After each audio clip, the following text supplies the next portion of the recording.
ایک حدیث سن کے ایک آدمی نے مجھے کہا کہ ہمارے ایک دوست کی شادی تھی، تو میں وہ چھوٹی سی مثال دیتا ہوں. ہم اپنے استاد کے پاس میں گیا، وہ جورڈینین ہے، تو لڑکی کا انتخاب کر رہے تھے. تو اس بندے نے کہا کہ بڑی اللہ والی بچی ملی ہے ہمیں جی. ان کے والد صاحب نے کہا، تو انہوں نے کہا کہ کیا نشانی دیکھی آپ نے ہونے والی بہو میں؟ تو انہوں نے کہا کہ بڑی دیندار ہے. تو میرے جو جورڈینین اسکالر ہیں انہوں نے فی البدی یہ جملہ پوچھا، کہتے کہ کیسے پتا ہے کہ وہ دیندار ہے؟ اسے کہ وہ نماز روزہ کرتی ہے، بڑی پابند ہے پردے کی. تو میرے اسکالر نے جو انسٹنکٹیولی جملہ پوچھا، انہوں نے کہا کہ کیا وہ حدیث سناؤ تو رو پڑتی ہے؟ ہمارے لیے یہ بات سوچنا ہی ایک عجیب سی بات تھی کہ حدیث سن کے روتے کیوں ہیں. ٹھیک ہے، یہ آپ کو میں اس لیے بتا رہا ہوں واقعہ کیونکہ سیدنا ابو بکر اللہ کے نبی علیہ السلام کے ساتھ ایمن سیدنا عمر اور ابو بکر ایمن کی طرف گئے اللہ کے نبی علیہ السلام کے وصال کے بعد. تو انہوں نے آپ پوچھا کہ کیسے کیا حال چال آپ کا، سب کچھ everything, and then they said کہ کیا ایسی چیز ہے جو کہ نبی علیہ السلام کے وصال کے بعد جو آپ کو یاد آتی ہو، سب سے زیادہ یاد آتی ہو اس وقت کی. تو سیدنا ابو بکر نے کہا کہ جو سب سے زیادہ مجھے کمی محسوس کرتا ہوں نا، وہ یہ ہے کہ اب وہی نہیں آتی، اب وہی نہیں آتی. اور تینوں رونا شروع ہو گئے کہ کتنا بڑا نقصان ہو گیا اللہ کے نبی علیہ السلام کے وصال کی وجہ سے امت کا، کہ وہ جو ایک واقعہ اتنا بڑا ہو رہا تھا کہ اللہ تعالیٰ بات چیت کر رہے تھے، اللہ تعالیٰ ڈائریکٹ ہم سے بات چیت روز کرتے ہوتے تھے، وہ سلسلہ ختم ہو گیا اللہ کے نبی علیہ السلام کے وصال کے بعد. کس مسلمان کو رونا آئے گا اس بات پہ؟ یہ سائیکالوجی کو جو ہے، جو کہ اس طرح کے آنسو دل کو اس طرح جا کے پکڑ لے. ہمیں اپنے ماں باپ کے مرنے کا کوئی رونا نہیں آتا، تو اللہ تعالیٰ کی بات کی تو ویلیو جو ہے نا، وہ پھر اللہ تعالیٰ کے زبان میں جو عرب والے لوگ ہیں وہی سمجھ سکتے تھے. اللہ کی جو ساری زبانیں، قرآن کی جو زبان وہی سمجھتے تھے. جب قرآن زمین پہ آ رہا تھا تو کیا سائیکالوجی کریٹ ہو رہی تھی. But as I said, there's so much that we have done wrong, but it started with us leaving and divorcing the language of the Quran. امام شافعی نے رحم اللہ نے ارشاد فرمایا کہ عربی سیکھنا واجب ہے. اس کا مطلب ہے کہ اس کا سوال ہوگا، واجب کا سوال ہوگا، آپ عربی کیوں نہیں سیکھی آپ؟ ٹھیک ہے. ایک اور میں آپ کو فضائل کی حدیث ہے وہ سناؤں کہ جب اللہ تعالیٰ جنت کا فیصلہ کر چکے ہوں گے، دوزخ کا فیصلہ کر چکے ہوں گے، تو جنتی جو ہیں وہ جنت کی طرف چل رہے ہوں گے، دوزخی دوزخ کی طرف چل رہے ہوں گے. تو شیطان اس وقت اپنا آخری وار کرے گا اور کہے گا کہ اللہ ان کو کیوں جنت میں بھیج رہا ہے؟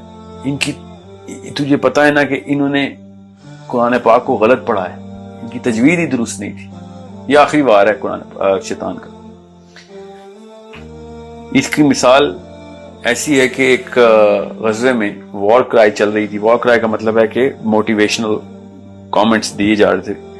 تو ایمن ہی کا واقعہ ہے. ایمن جو تھی نا وہ عرب نہیں تھی.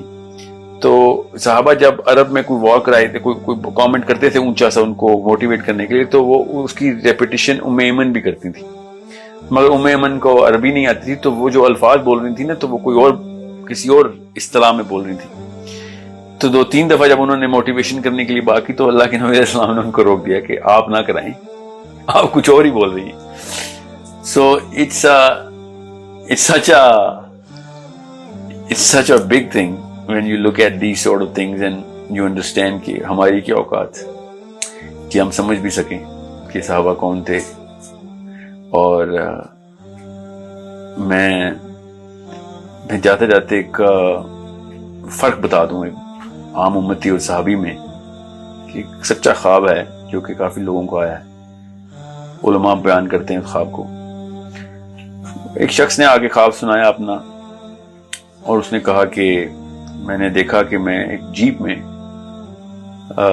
پہاڑ کی اوپر کی طرف جیپ چلاتے ہوئے لے کے جا رہا ہوں جیپ کو، اور میرے ساتھ نبی علیہ السلام تشریف فرمائے، اور پیچھے ابو بکر، عمر، عثمان والی بیٹھے.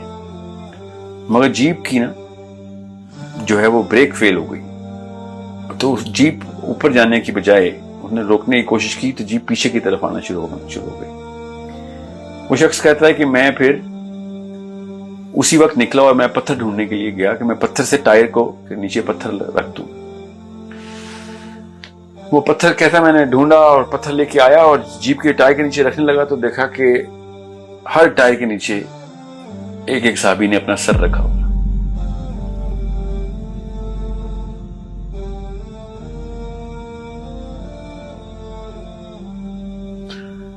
صحابی کسی اور دنیا میں رہتے ہیں, وہ اللہ کے نبی علیہ السلام کو بھی کسی اور طریقے سے دیکھتے ہیں.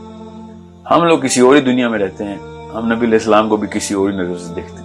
ہماری نیت میں مسئلہ نہیں ہے, ہماری سائیکالوجی میں مسئلہ ہے, اور یہ سائیکالوجی کا بہت بڑا اثر زبان سے ہوتا ہے. وہ زبان جس میں اللہ تعالیٰ نے کلام کیا وہی نہیں ہم نے سمجھی تو ہمیں کیا سمجھ آنی کہ اللہ تعالیٰ اصل میں کیا کہنا چاہتا ہے. So it's a big problem.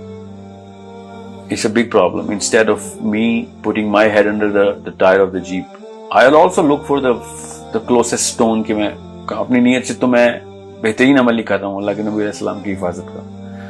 مگر صحابہ کس طریقے سے دنیا کو دیکھتے تھے, نبی علیہ السلام کو دیکھتے تھے, انہوں نے اس وقت کیا کر, یہ خواب کی اتنی بڑی ویلیو ہے نا میرے آگے, because this is the difference between the world view.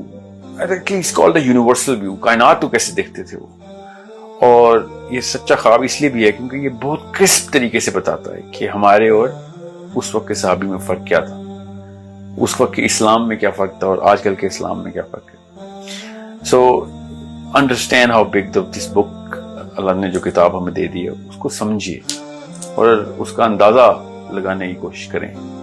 عربی سیکھیں, عربی سکھائیں. عربی کے علاوہ کوئی اور چارہ نہیں ہے صحابی کے اس سائیکالوجی تک پہنچنے کا.